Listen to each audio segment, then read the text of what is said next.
kamustahin natin sila. Po. Paabot po tayo ng pangungumusta sa kanila, no? Yung mga nahasikan ninyo ng binhi ng salita ng Diyos. Ipaabot niyo po yung pangungumusta ng bawat isa. Okay. Sino po yung naka-attend ng Friday night? Wala nagtaas ng kamay. No. Okay. Yan po, itutuloy-tuloy po natin to hanggang sa matapos natin to, no? Hayaan natin po na ito po yung manamnam natin. Namnamin natin yung salita ng Diyos, no? Natikman natin yung kagandahang loob ng Diyos sa atin. At sorry po, no, nakalimutan ko po yung mga nasa mga kanya-kanyang tahanan, no? Pinapaabot ko po yung pagbati ko po sa inyo, no? Sige po. Tayo magsimula na po. Muli tayong manalangin, dakilang Diyos. Salamat po, Ama. Naniniwala po kami, nananahan ka sa lugar na ito, O Diyos. Napakabuti mo, Panginoon. Mahal na mahal mo ang iyong iglesia, ang mga kapatiran bilang katawan mo, Panginoon. Kaya po, Panginoon, iniimbitahan po namin ang banal mong Espiritu ang siya pong magministeryo sa umagang ito. Salamat po, aming Amang banal na makapangyarihan sa lahat. Sa iyo ang lahat ng papuri, pagsambat, pagdakila. Ito po ang aming nagkakaisang panalangin. Sa pangalan ni Jesus. Amen. Ang title po, no, sa pangatlong paksa, no, hindi natin alam kung matatapos po natin ito, no. But tuloy-tuloy lang po tayo. Pakita po natin ang title, Pag-ibig ang dakila sa lahat. Wala na pong hihigit pa sa pag-ibig ng Diyos. Lalaktawan po natin to dahil ito po'y 2 beses na natin natalakay. Lulundagan po natin, pag-ibig ang dakila sa lahat.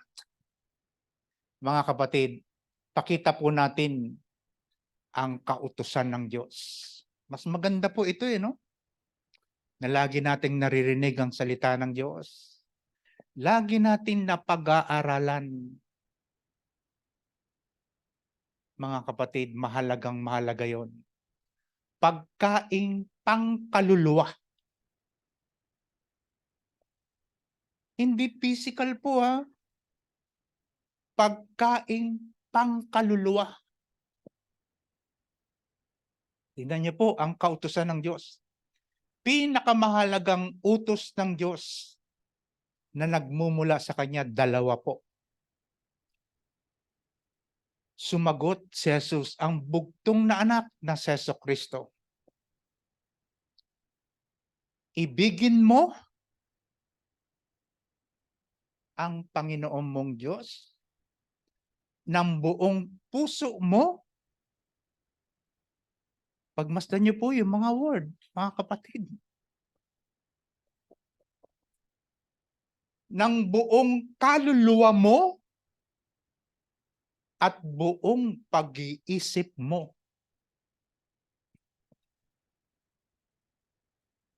Yan po'y personal. Ikaw at ang Diyos. Personal na pakikipag-isa nyo sa Diyos. Tayo lahat, kahit ako, may personal akong pagtanggap sa Kanya.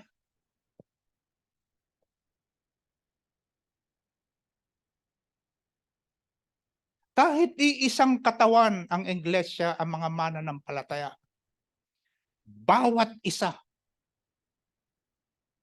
ay may personal acceptance.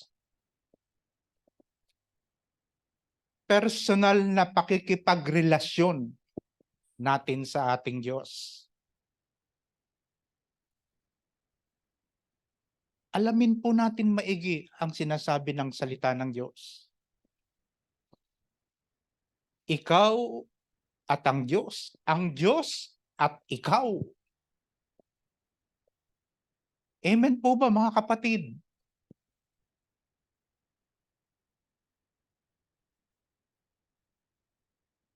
Kaya maghiwalay-hiwalay man tayo mamaya.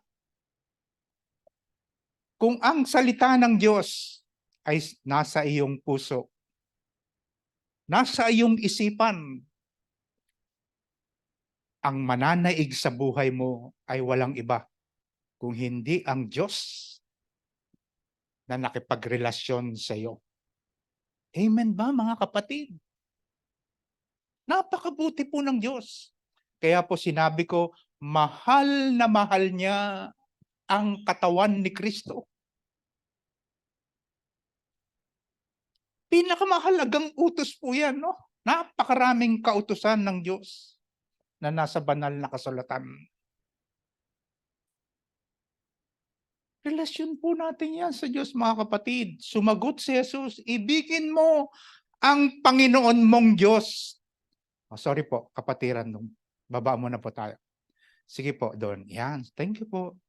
Sumagot si Jesus, ibigin mo ang Panginoon mong Diyos ng buong puso mo, buong kaluluwa mo, at buong pag-iisip mo.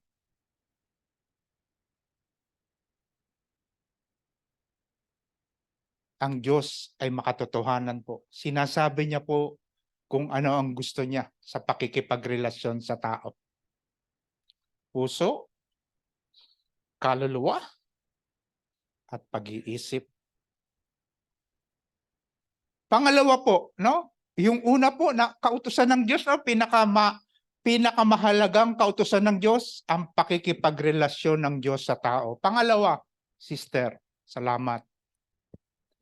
Ito naman ang pangalawa, ibigin mo ang iyong kapwa gaya ng pag-ibig mo sa iyong sarili.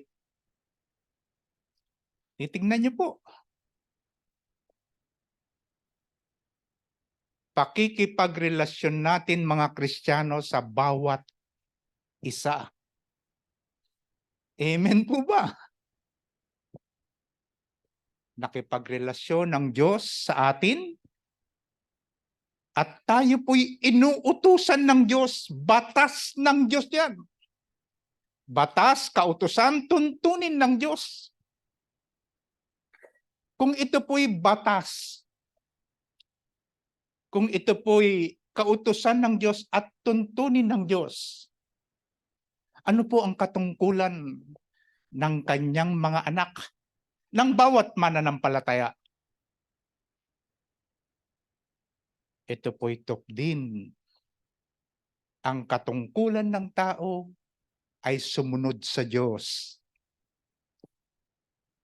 Amen, hallelujah. Sabi niya po dyan, no? Ito naman ang pangalawa, ibigin mo ang iyong kapwa. Pagmasdan niyo po yun nasa inyong harapan, nasa inyong likuran, kanan, kaliwa. Yan po ay kapwa natin, kapatid.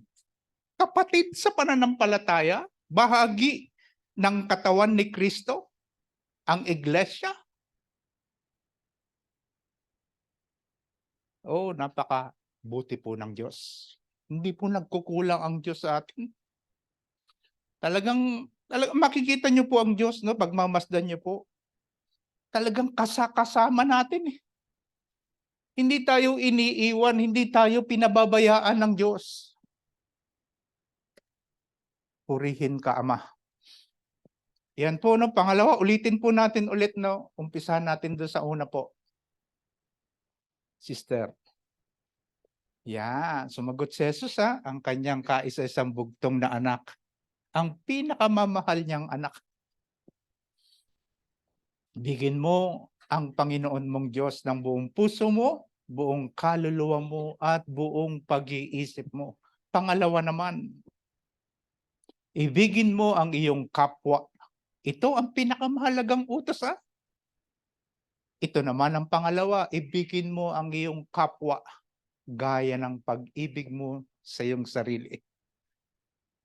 Praise the Lord, ha? Kayo po uulitin ko po, napupunta sa mga iba-ibang lugar, no? Ibang bansa, ibang bahagi ng Pilipinas, no? Kung sino po yung mga taong nasa paligid ninyo, ang kautusan po ng Diyos, huwag nating kakalimutan. Kung talagang mahal mo ang Diyos, na po, ang kautusan ng Diyos, ibigin mo ang iyong kapwa. Gaya ng pag-ibig mo sa iyong sarili. Pinakamahalagang utos po yan ng ating Panginoon. Lulundag na po ako, no? Iiwan na po natin yan. Alam ko po, no? Alam ko po na tayo'y matalas. Matalas pa ang ating pandinig. Okay, laktawan na po natin. Pupunta na tayo sa pangalawang bahagi. Ang kahalagahan ng pag-ibig. Tignan niyo po, no? Ang pag-ibig po ay mahalagang mahalaga sa lahat. Sabi po dyan sa mga talatang yan, basahin po natin, no? At medyo bibilisan lang natin. Mayroon man akong kaloob na magsalita. Ito po yung mga iba't ibang kaloob na binabanggit po ni Apostol Pablo. Yun daw pong magsasalita sa iba't ibang wika ng tao. Okay, abante lang po tayo, mga kapatid.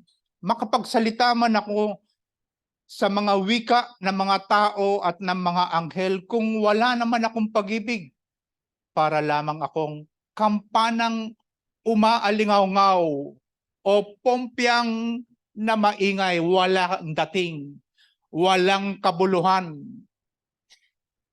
Sayang, mayroon man akong kaloob o kakayahang magsalita ng mensahe ng Diyos. Sabi ni Apostol Pablo, mula sa Diyos, umunawa ng hiwaga o kaalaman, no? Pananampalataya. Yan po yan, no? Knowledge, faith. Kung wala naman akong pag-ibig, wala akong kabuluhan. Sinasabi niya po dyan. Susunod, kung ako man ay may kakayahang magsalita ng mensahe mula sa Diyos at umunawa sa lahat ng ihuwaga, kung nasa akin man ang lahat ng kaalaman, lahat ng pananampalataya, ano pat nakakapagpalipat ako ng mga bundok, ngunit wala naman akong pag-ibig, wala akong kabuluhan. Yun po, yung mga kaloob na ibinigay, na pinamahagi ng Diyos sa katawan ni Kristo, ang Iglesia, mga mananampalataya. Sabi po dyan, sa letter C, mayroon man akong kaloob ng kakayahang magbigay ng kayamanan. Yung mga giver po, yung mga mapagbigay, kakayahang magbigay ng kayamanan o ng mga bagay-bagay sa mundong ito o ialay ko man. Ialay daw po. Ialay natin ang ating buhay bilang handog kung wala naman akong pag-ibig. Sorry po medyo merong konting mistake po doon sa word na pag-ibig. Ano po? Ay wala rin akong mapapala. Wala po. Wala tayong mapapala kung wala daw po ang pag-ibig ng Diyos sa ating puso. Kaya po mahal ng Diyos ang Iglesia. Oh, hallelujah. Purihin ka, Panginoon. At kung ipamigay ko man ang lahat ng aking ari-arian, ialay ang aking katawan. Ulitin ko lang po, upang sunugin, ngunit wala naman akong pag-ibig, wala rin ako mapapala. Sayang po, mga kapatid. Ang ginagawa nating pagpapagal na ito kung walang pag-ibig ng ating Panginoon na inilagay niya sa puso ng bawat mananampalataya. Hallelujah.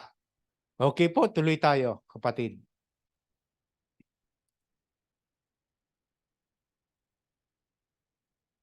Letter B. Yan ang saloobin po ng pag-ibig. Pagmasdan niyo po, no? Saloobin ng pag-ibig. Nandito daw po sa loob ng ating pagkatao. Sa mga talatang yan po, no, wag natin kakalimutan po, no. Papakita po diyan sa mga talatang yan kung ano ang kaugnayan dapat nating gawin bilang magkakapatid. Yan. Ako po kasama doon, ha. Kasama po si Pastor Dante. Bilang magkakapatid tayo.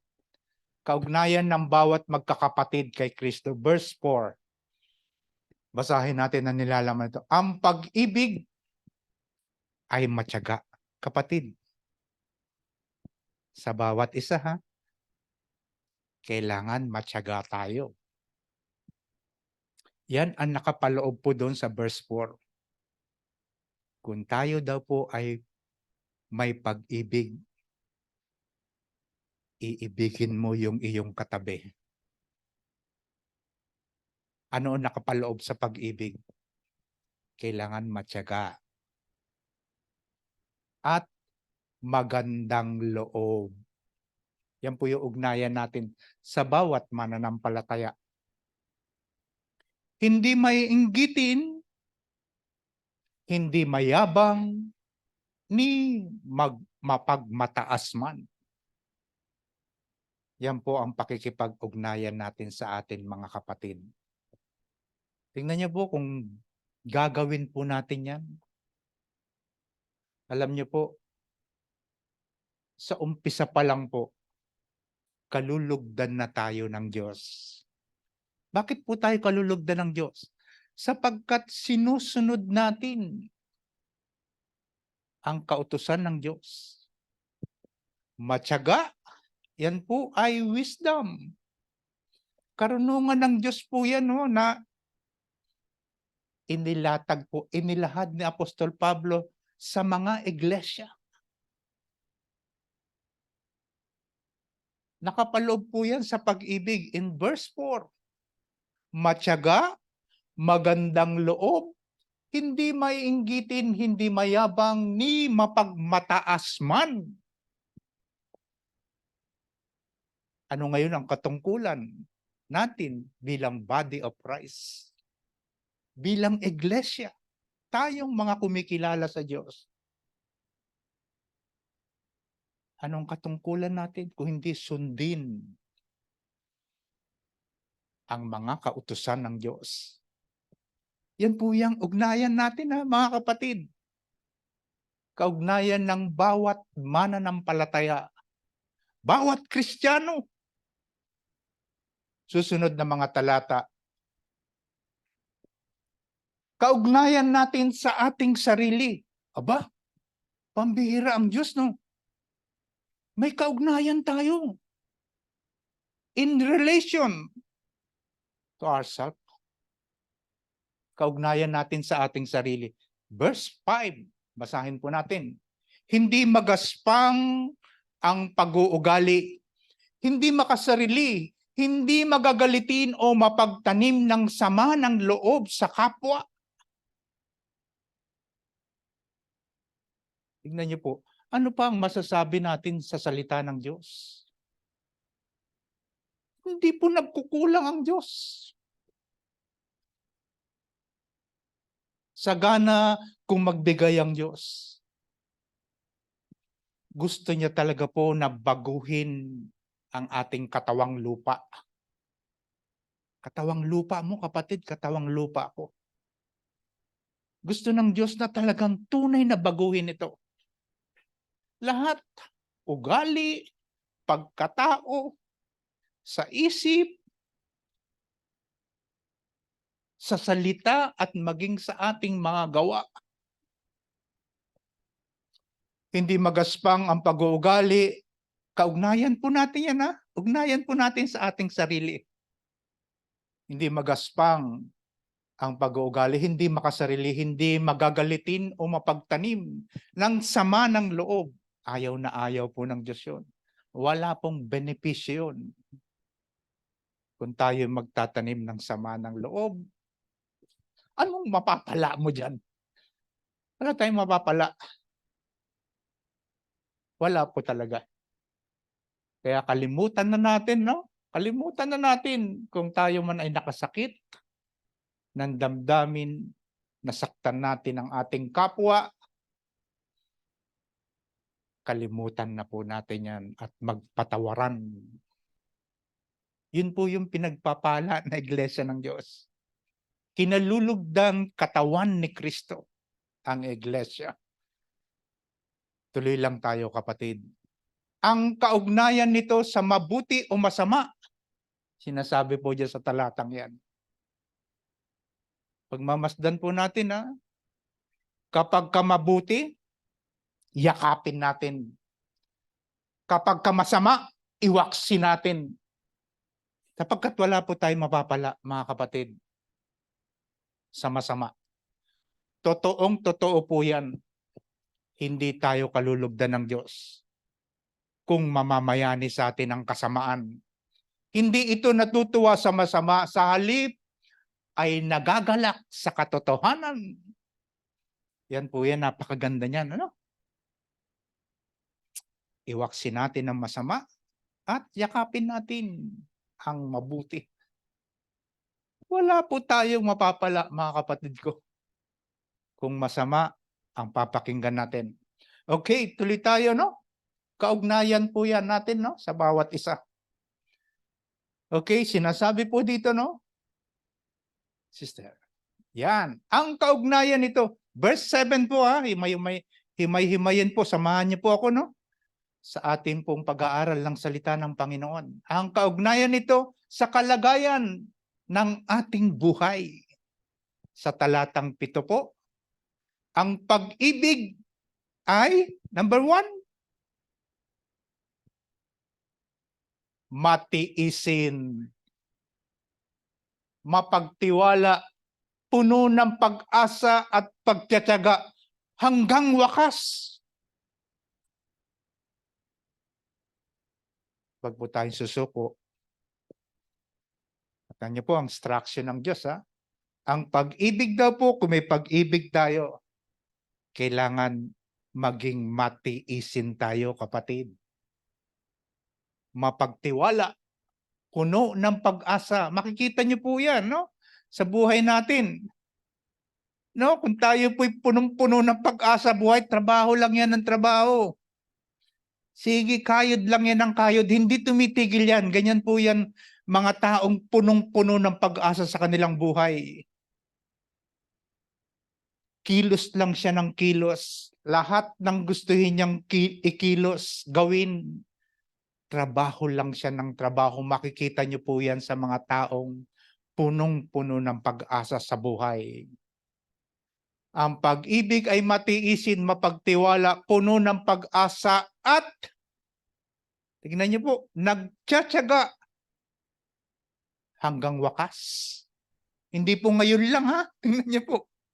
Hindi sa umpisa, at present, hanggang wakas po yan. Makikita mo ang pag-asa ng tao, hindi po nawawala. Nagtsatsaga siya hanggang wakas. Amen po ba? Opo, glory to God. Purihin ng Diyos. Purihin ang salita ng Diyos. Ayan po yan, kaugnayan ng bawat mananampalataya kay Kristo, kaugnayan natin sa ating sarili. Pangatlo, kaugnayan ito sa mabuti o masama. At ito pong nasa inyo po, Kararaan lang po, ang kaugnayan nito sa kalagayan ng ating buhay. Kalagayan ng ating buhay, mga kapatid. Ano po ba ang kalagayan ng ating buhay? Ang pag-ibig ay matiisin, mapagtiwala, puno ng pag-asa, at nagtsatsaga hanggang wakas. Nakita niyo po bang humihiwalay ang Diyos sa atin, mga kapatid, sa ating mga binasa? Nakita niyo po bang pinababayaan tayo ng Diyos? Hindi po nagpapabaya ang Diyos. sinasamahan tayo ng Diyos. Hallelujah. Pangatlong bahagi, ang pag-ibig ay walang katapusan. Lahat po ay lilipas. Lahat ay mawawala. Ngunit ang pag-ibig ng Diyos ay panghabang panahon. Praise the Lord. Basahin po natin yung aklat ng matatalinong tao na sumulat po. Mula sa awit, kabanata 136.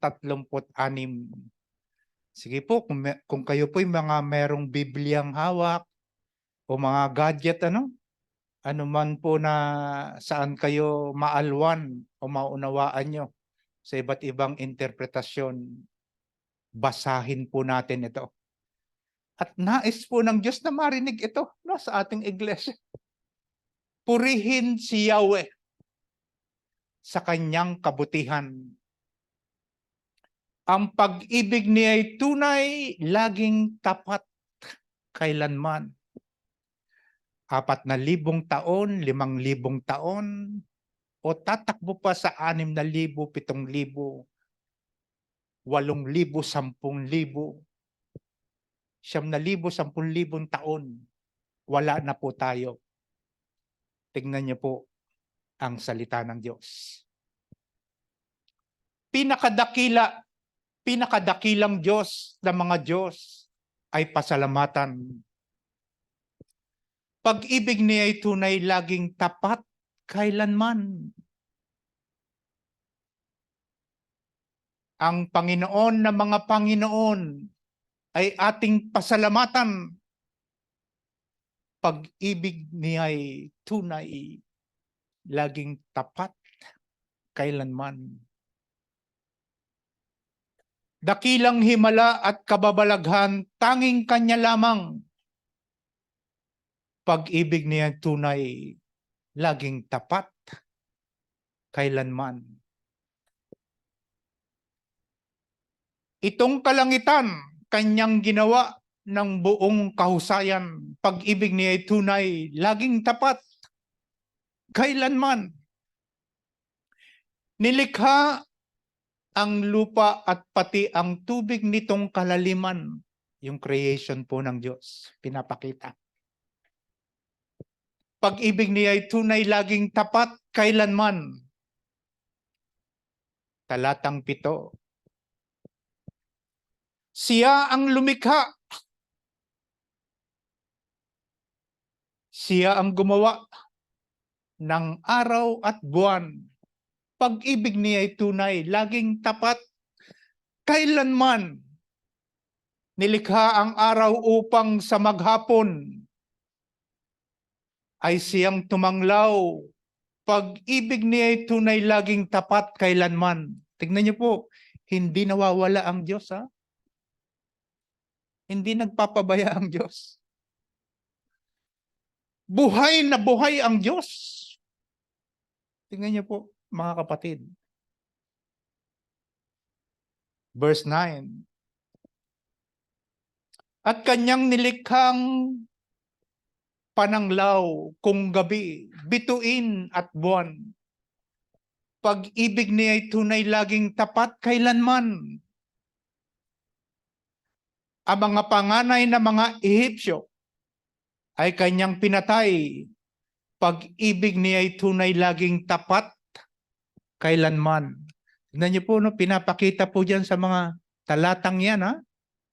Kung paanong inilabas ng Panginoong Yahweh sa pamamagitan ni Moises ang bayang Israel.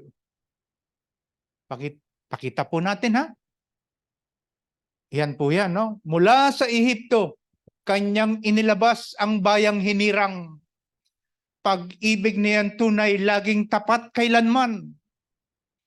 Ang ginamit niya ay mga kamay niyang makapangyarihan. Pag-ibig niya ay tunay, laging tapat, kailanman. Talatang 13. Ang dagat na pula, kanyang inutusan, ang kapangyarihan po ng Diyos. Nahati naman, pag-ibig niya'y tunay, laging tapat kailanman. Ang pinili niyang bayan ng Israel ay doon dumaan. Yan niyo po, no? Sinasalarawan po ang kapangyarihan ng Panginoong Yahweh. Pag-ibig niya'y tunay, laging tapat kailanman. Talatang 15. Ngunit nilunod niya itong paraon at hukbong sandatahan. Pag-ibig niya ay tunay, laging tapat kailanman. Talatang 16, nang mailabas na'y siya ang kasama habang nasa ilang.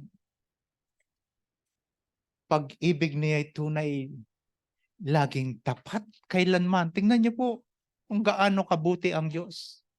Lagi siyang nasa unahan ng bayang Israel. Tingnan niyo po ang scripture. Hindi nagpabaya ang Diyos. Hindi nagpapabaya po ang Diyos. Noon, ngayon, at magpakailanman hindi tayo pababayaan ng Diyos.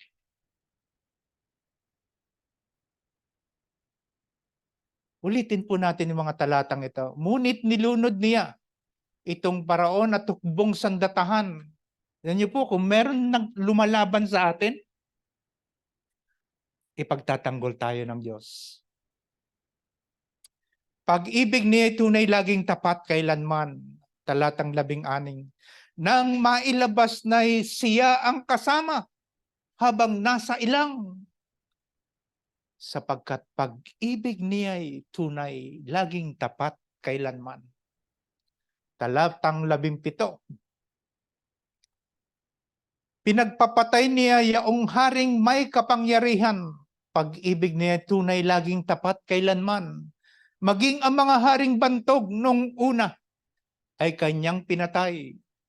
Pag-ibig niya tunay, laging tapat kailanman. Talatang 19.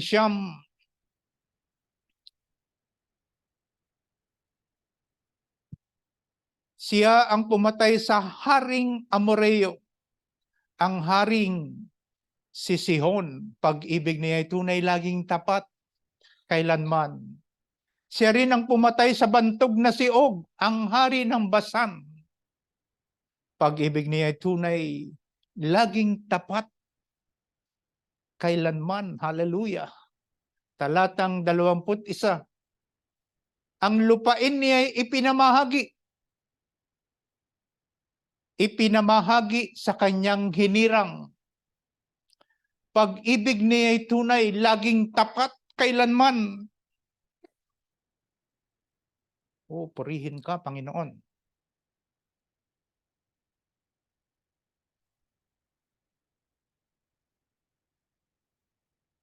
Sorry po, balikan lang po natin, Sister. Thank you.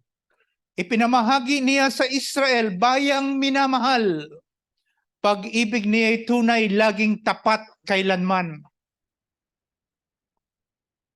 Ang lupain niya ay ipinamahagi sa kanyang hinirang. Pag-ibig niya tunay, laging tapat kailanman. Verse 23 na po.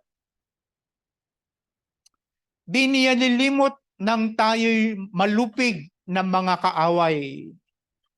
Pag-ibig niya tunay, laging tapat kailanman. Pinalaya tayo nang tayo'y masakop ng mga kalaban. Amen po ba?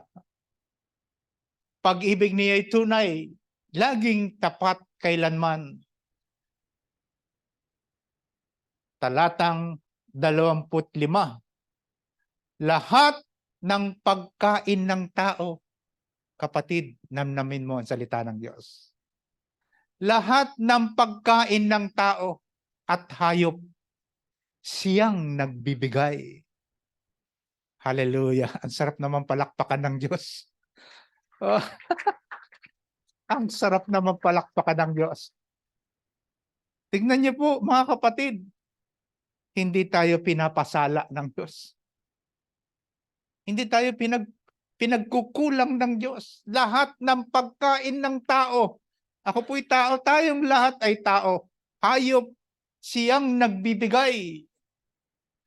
Pag-ibig niya ay tunay, laging tapat kailanman. Huling talata po. Ang Diyos nitong langit ay dapat purihin, pasalamatan, sapagkat pag-ibig niya ay tunay, laging tapat kailanman. Yan po ang ating Diyos, mga kapatid. Ang Panginoong Yahweh na mananatiling tapat noon, ngayon, at magpakailanman. Hallelujah. Amen. Amen po ako doon. Napakabuti po ng ating Diyos. Walang pagkukulang ang Diyos. Hallelujah. Purihin ang pagkabasa po ng banal na kasulatan ng Diyos. Hallelujah. Hindi ito katulad ng iba't ibang kaloob, mga kapatid. Ngunit ang pag-ibig ng Diyos ay walang katapusan. Sinasabi po sa talatang 8 at susunod, matatapos ang kakayahang magsalita ng mensahe. Yan niyo po, yung mga preacher, na po, yung mga naghahayag ng salita ng Diyos bilang babala sa ating lahat. Matatapos ang kakayahang magsalita ng mensahe mula sa Diyos, titigil rin ang kakayahang magsalita sa iba't ibang wika at lilipas ang kaalaman, ang knowledge po, no? Yung karunungan natin. Ngunit, ang pag-ibig ng Diyos ay walang katapusan. Susunod po. Hindi ito katulad ng ibang kaloob. Ang pag-ibig ay ganap. Tingnan niyo po ang pag-ibig po, ganap. Ibig sabihin po, kumikilos siya. Buhay na buhay siya. Naglahad si Apostol Pablo ng 2 halimbawa bilang example, bilang makikita niyo po, no, bata. Yan, ginamit niya po yan. No? Ang batang walang muwang, hindi pa huhusto. No? Pag mga bata pa po, paslit, no? Hindi pa po husto ang kaisipan niyan. Walang muwang. Kabataang mayroon ng sapat na gulang. Yung YA po, no? Sapat na po ang gulang niyan. Sino po ba yung mga YA? Taas ang kamay. Yan. Yan ang maganda sa mga Kristiyano. Tumataas kagad ng kamay. Opo, alisto. Ang batang walang muwang, kabataang mayroon ng sapat na gulang, ginamit po yan ni Apostol Pablo bilang example, illustration. Basahin natin yung mga talatang sumusunod. Sabi niya, ang kaloob kung gagamitin ng walang pag-ibig, maaaring katulad ito ng ugali o pagkilos ng bata. Paslit. Walang muwang. Wala pa siyang nalalaman. O pagkilos ng batang immature. Yan po yung mga bata. O, hindi pa pakikinabangan po eh. Mga bata pa siya eh. No? Pagsasalarawan po yan. Sige po. Hindi pa ganap ang ating kaalaman, yung mga talata pong sumusunod, no? 9, no? Basahin natin, 9, 10. Hindi pa ganap ang ating kaalaman at hindi rin ganap ang kakayahan natin magsalita ng mensahe mula sa Diyos. Talatang 10. Ngunit pagdating ng ganap, maglalaho na ang di ganap. Kaya intindihin po natin, no? Susunod. Nung ako'y bata pa, ako'y nagsasalita, nag-iisip, nangangatwiran tulad ng bata. Susunod. Ang pag-ibig Maaaring katulad ito ng ugali at pagkilos ng batang gumugulang. Sa kaalaman, mature, nagmamature na po siya, no? Mula pagkabata, yan, nagbibinata na.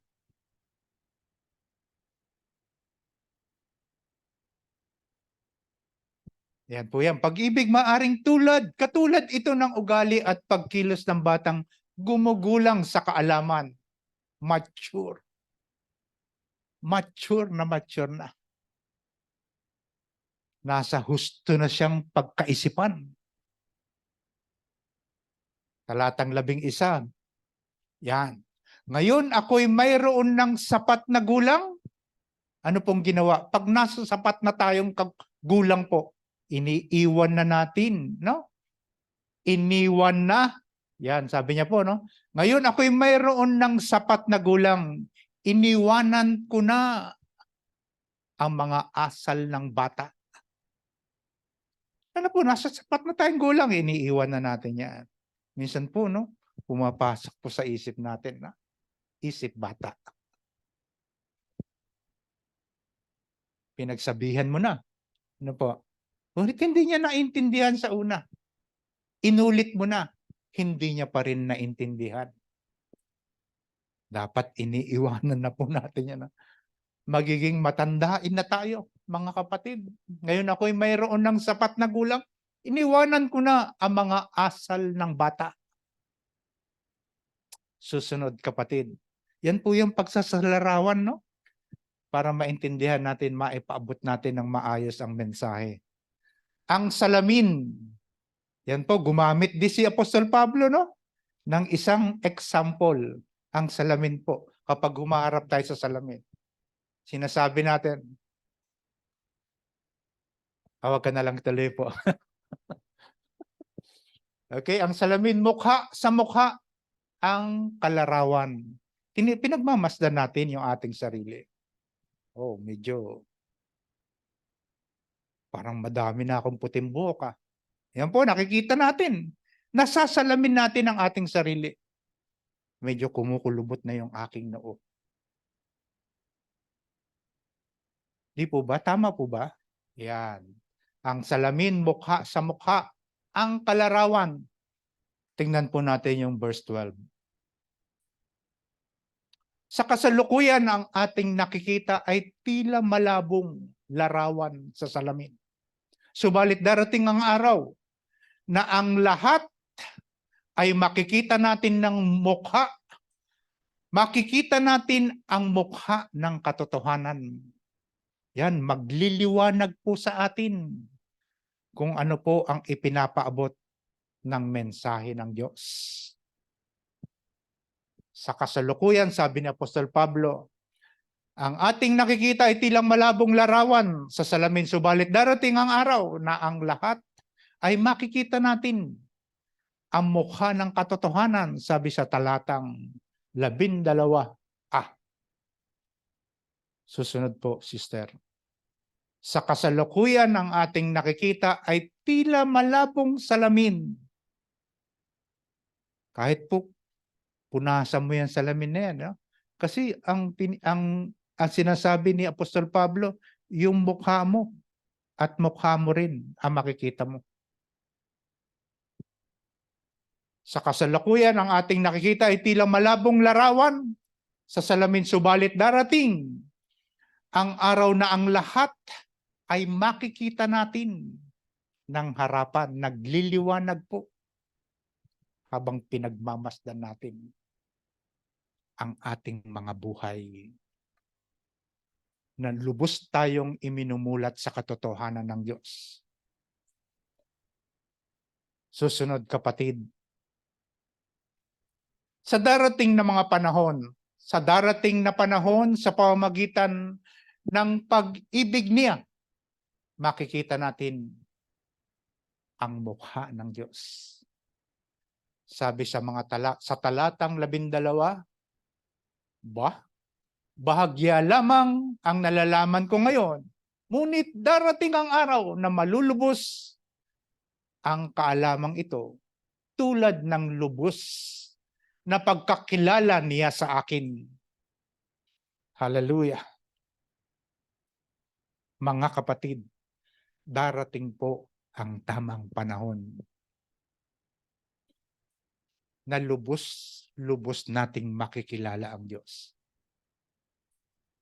Hindi lamang yan, makikita pa natin siya na mukhaan. Amen po ba?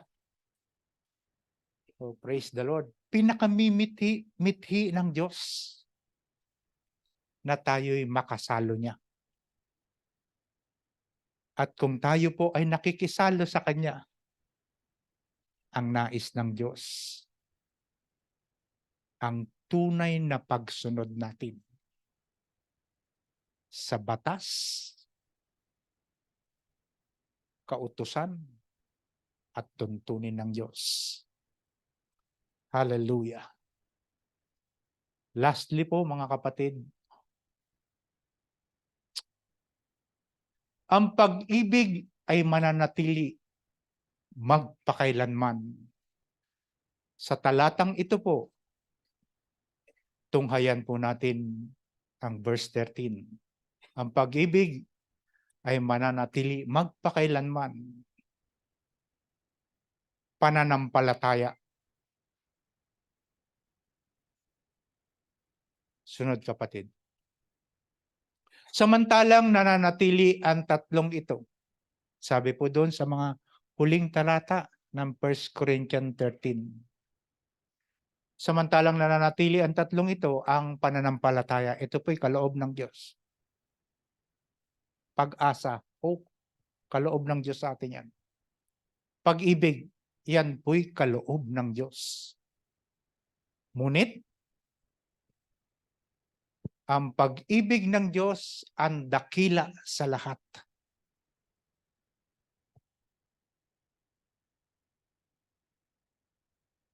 Ngunit, ang pinakadakila sa mga ito ay ang pag-ibig. Panghabang panahon. Mga kapatid, tayo po tayong lahat.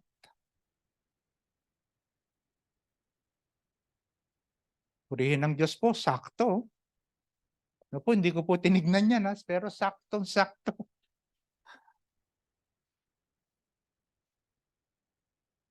Lahat na lang po, lahat ng dapat na ituro sa atin ng Diyos ay nailahad na po